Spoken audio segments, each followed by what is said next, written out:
Chapter 25. How can something feel so good yet be so bad for my soul? He hypothetically asked the room.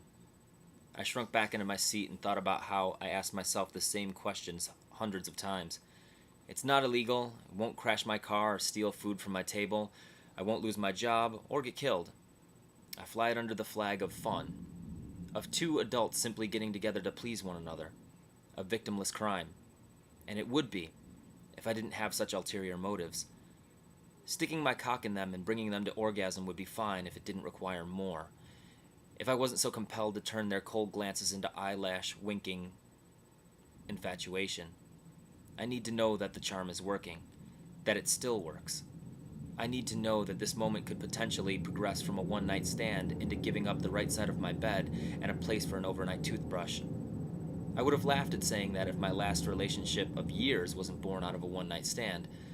The problem is, I know it's possible, and that possibility manifests into the justification of my behavior. And for the women who stick around, I give them the heads up.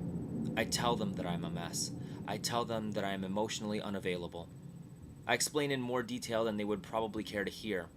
But what I will never forgive myself for is how I allowed them to believe that they can fix me. Maybe if they said it aloud, I would tell them to run.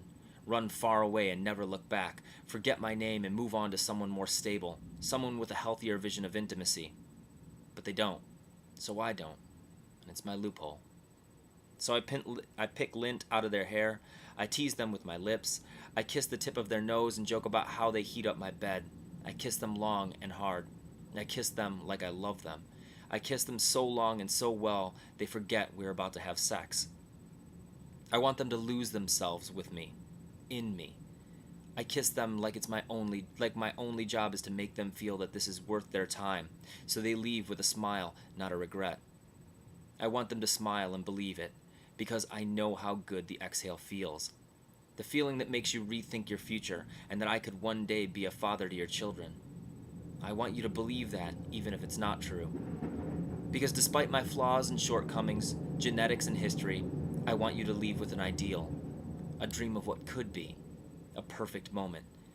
And I know I could never measure up to the man you think I am. But for that evening, in that bed, legs entwined while the warm post-glow sweat cools, I want to be worth it. In your eyes, I hope I'm worth it.